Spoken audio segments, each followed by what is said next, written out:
Et nous enchaînons avec Enjeu Patrimoine, où nous allons à présent évoquer l'investissement dans l'immobilier de bureau. Nous allons tenter de comprendre ensemble quelle est la dynamique en matière d'investissement dans l'immobilier de bureau en 2023. Certains disent que l'immobilier de bureau est à la peine, d'autres disent qu'il est à l'arrêt. C'est là le sujet qui va nous animer aujourd'hui et que nous allons commenter ensemble. Pour en parler, nous avons le plaisir de recevoir sur le plateau de Smart Patrimoine Ghislaine Seguin. Tout d'abord, bonjour Ghislaine Seguin. Bonjour. Bienvenue sur le plateau de Smart Patrimoine. Vous êtes directrice générale déléguée chez Nexity Entreprises. Nous avons le plaisir de recevoir également Éric Groven. Bonjour Éric Groven. Bonjour. Vous êtes responsable de la direction immobilière en France chez Société Générale. On va commencer avec vous, Ghislaine Seguin. J'ai un chiffre sous les yeux, moins 35%, qui correspond au volume d'investissement dans l'immobilier d'entreprise, donc à savoir bureaux, commerces, locaux d'activité et entrepôts. En 2023, par rapport à 2022, est-ce à dire, est-ce qu'il faut comprendre qu'on est toujours dans une situation d'attentisme en matière d'investissement dans l'immobilier de bureau en début 2023 ? Exactement, on est toujours dans une situation d'attente. Ce qu'on constate, c'est que la hausse des taux avait commencé à produire ses effets en 2022 et puis que finalement, on est toujours dans une période où les taux de financement continuent à augmenter. D'accord. Pour juguler l'inflation, sur laquelle on n'a pas tellement noté d'effet encore. Et bien sûr, en investissement en immobilier d'entreprise, on est extrêmement dépendant des taux de financement, puisque nos clients, ce sont les investisseurs et qui vont se financer sur les marchés.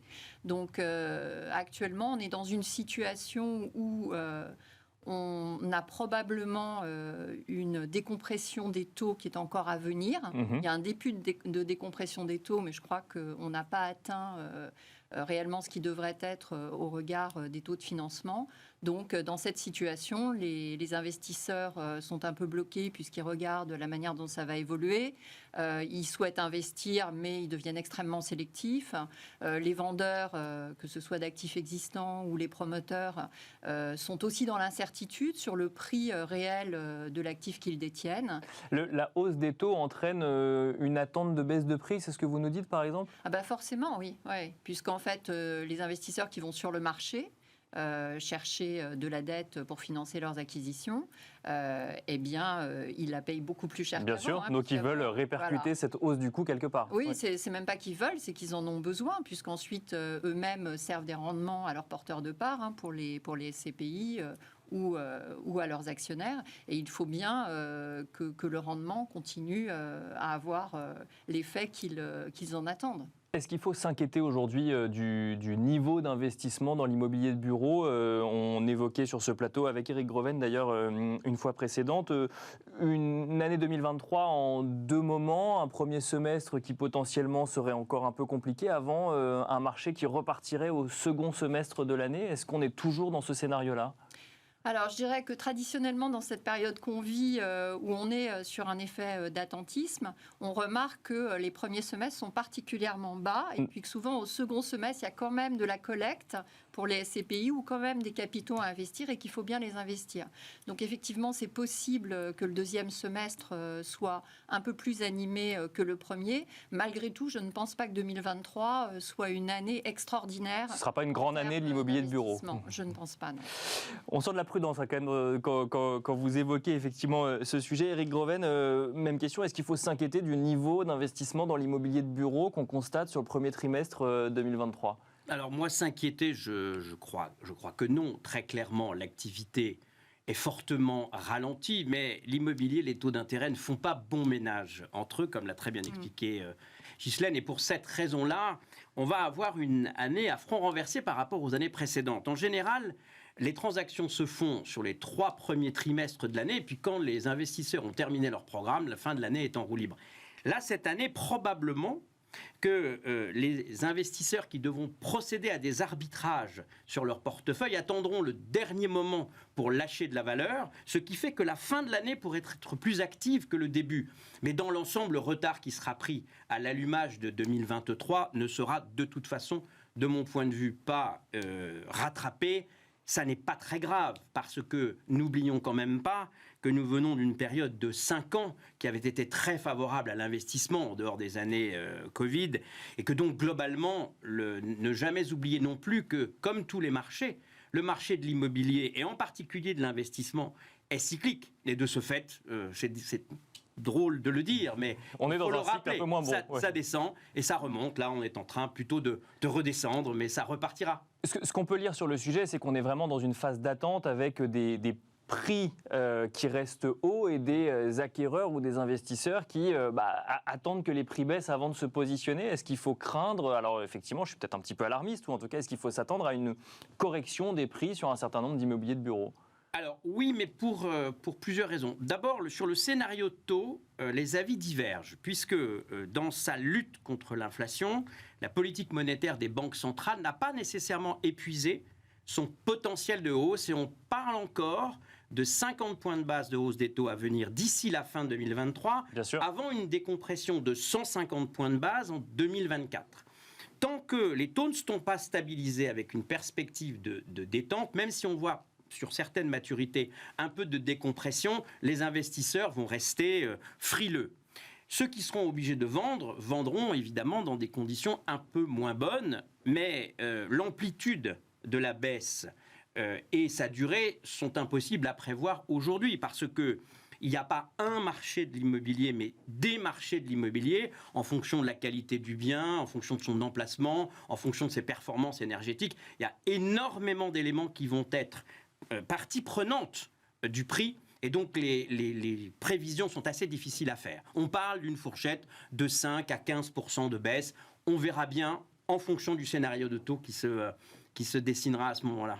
Ghislaine Seguin, c'est vrai que ce que nous dit Éric Groven, c'est ce qu'on entend assez souvent, c'est qu'il n'y a pas un marché de l'immobilier de bureau, mais plusieurs marchés de l'immobilier de bureau. Alors il y a effectivement l'emplacement, il y a la rénovation énergétique potentiellement des biens et les coûts qu'il va y avoir à supporter. Est-ce que il faut du coup être beaucoup plus attentif quand on est épargnant sur la localisation, sur le niveau de rénovation énergétique des biens? Est-ce qu'on peut avoir cette information en tant qu'épargnant particulier ?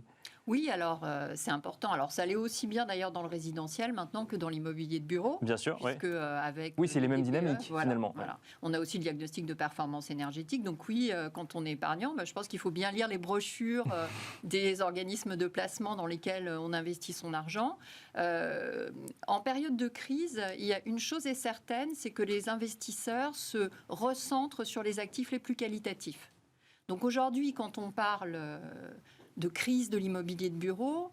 On peut parler de crise de l'immobilier de bureau aujourd'hui ? Il y a un début de crise, parce qu'on voit bien quand même que c'est bien bloqué et qu'il y a quand même pas mal de... Tout ça est bien grippé.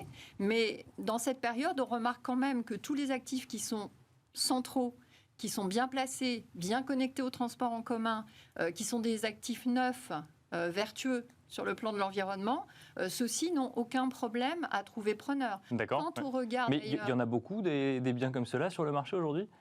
Il y en a quand même, et ils continuent de se construire. Alors ce qui est sûr, c'est qu'au centre de Paris, il y en a peu.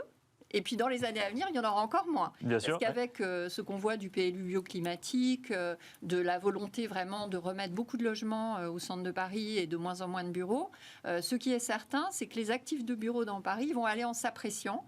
Et là, pour le coup, ces actifs-là, ils sont vraiment, même en ce moment, extrêmement recherchés. Et on a même un manque d'offres, puisqu'on est en plein centre de Paris, et quasiment dans tous les arrondissements, peut-être à l'exception du 19e et du 20e, mais sur les autres arrondissements, on est vraiment sur un taux de vacances qui est extrêmement faible. Et Éric Groven, alors là, effectivement, on a parlé j'ai envie de dire, des immeubles les mieux placés, ou en tout cas les plus intéressants. Que va-t-il advenir des autres immeubles, de ceux qui sont peut-être un petit peu moins favorisés par les dynamiques et les bouleversements qui sont en cours ? Alors d'abord, la correction de valeur sur les immeubles les moins bien valorisés risque d'être assez sévère. Il faut bien s'en rendre compte, parce que ce phénomène de flight to quality qui fait que les investisseurs se tournent plutôt vers des biens de qualité, ça c'est vrai pour le quartier central des affaires. D'ailleurs, il faut quand même se rendre compte que sur certaines valeurs locatives, on dépasse les 1 000 euros du mètre carré par an, ce qui est une valeur quand même qui continue à monter, ce qui est quand même assez contre-intuitif avec la notion de crise de l'immobilier. Alors ces immeubles qui sont soit mal situés, soit obsolètes, ils devront être transformés. Transformer en quoi ? Si on peut les transformer en logement, on essaiera de le faire, mais ça n'est pas toujours possible, ni techniquement, ni financièrement, parce que les opérations ne tournent pas toujours en fonction des circonstances même Bien sûr, dans lesquelles l'immeuble initialement a été construit. Et puis si on ne peut pas les transformer, eh bien, il faudra les détruire et en reconstruire d'autres. Parce que même si ça n'est pas vertueux d'un point de vue de responsabilité sociale et environnementale, seule une petite partie du parc pourra être transformée, l'autre partie pourra être rénovée. Certes, on a de très très belles rénovations, je pense par exemple à celle qu'on a en cours à la Défense, mais globalement quand même, des immeubles qui seraient des années 70, passoires thermiques en deuxième couronne parisienne, pour donner cet exemple, et c'est valable aussi dans les autres villes de province, ceux-là seront durablement affectés. Mais ça n'est pas le produit de la crise, hein, c'est surtout l'évolution à la fois du télétravail, du flex-office, de la décarbonation, qui font que ces actifs deviennent obsolètes. Parce qu'on en a moins besoin. On a moins besoin de mètres carrés structurellement. Plus et donc, de ce fait, on peut se concentrer vers ceux, soit qui sont rénovés, soit qui sont construits, qui, eux, sont aux normes. Et du coup, par comparaison, ceux qui ne le sont pas, ça saute aux yeux. Et ceux-là ont difficile à trouver preneur. Et c'est pour ça que le taux de vacances, sur 54 millions de mètres carrés de bureaux en Ile-de-France, 4 millions de mètres carrés sont vides aujourd'hui. Et resteront vides demain, du coup. En partie. En partie. Je lisais avant cette émission qu'un certain nombre de gestionnaires immobiliers s'exprimaient dans la presse et disaient je vais profiter de cette année pour rénover mes bâtiments plutôt que d'aller acheter des nouveaux bâtiments. Est-ce que ça ne va pas venir accentuer encore plus la dynamique qu'on voit actuellement? Peut-être Ghislaine Seguin pour commencer. Alors, qui rénovent leur portefeuille, c'est pas seulement cette année, à mon avis, ça va c'est tous les ans, ouais. qui vont venir, parce que les obligations deviennent quand même assez drastiques. Donc, ce marché-là, il va se poursuivre.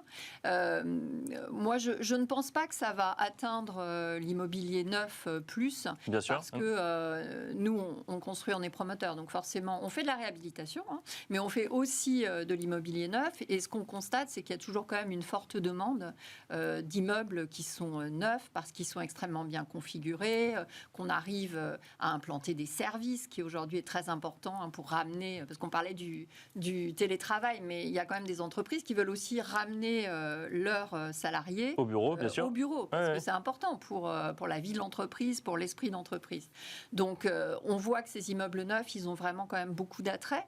Vous voyez qu'il y a encore une transaction qui s'est faite à Lyon. AEW a acheté le siège d'Enedis. C'est une transaction de 100 millions d'euros, quand même une transaction qui fait référence sur le marché lyonnais. Donc je ne suis pas très inquiète pour les immeubles neufs. On peut être un peu plus inquiet sur les immeubles neufs dans certains quartiers. Donc, bien on sûr, le disait, en périphérie, peut-être au nord de l'Île-de-France, etc. Mais sur les immeubles neufs bien placés, je pense qu'on n'aura pas de sujet. D'autant que la demande locative est quand même assez vive. Ça, c'est aussi ce qui change par rapport aux autres crises. C'est qu'en fait, il y a plus une crise aujourd'hui de l'investissement qu'une crise de la demande locative. Rapidement, côté épargnant particulier, Éric Groven, est-ce que quand on est détenteur de parts de SCPI, par exemple, ou d'autres véhicules d'investissement, on peut craindre une petite crise de liquidité pour l'année 2023 si on a du mal à acheter et vendre des immeubles ? Alors, les gestionnaires de SCPI se trouveront face à cette difficulté. C'est pour ça que certains arbitrages d'actifs pourraient se faire dans des conditions difficiles. Mais si vous regardez quand même les taux de rendement qui ont été servis jusqu'à présent, je pense que ce marché-là, pour l'épargne des Français, reste un marché porteur.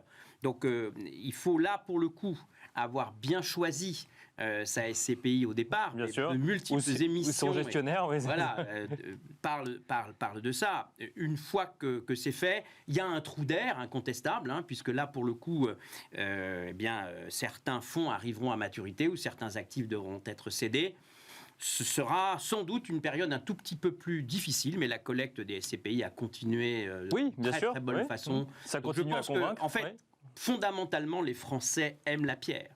Et la SCPI présente beaucoup d'attraits en dehors du risque de capital, mais qui existe pour tout placement avec un certain rendement, et puis également par le fait qu'elle ne vous oblige, à la différence de l'investissement direct, à aucune difficulté de gestion quotidienne. Donc ça explique pourquoi les Français restent attachés à ce type de placement. Et puis quand on regarde le rendement comparé de ce type de placement par rapport aux autres, on voit que pour ceux qui s'y intéressent, ça reste un bon placement. Merci beaucoup Éric Groven, responsable de la direction immobilière en France chez Société Générale, d'être venu sur le plateau de Smart Patrimoine. Merci également Ghislaine Seguin, directrice générale déléguée chez Nexity Entreprises. Merci à vous de nous avoir suivis et je vous donne rendez-vous très vite sur Bismart.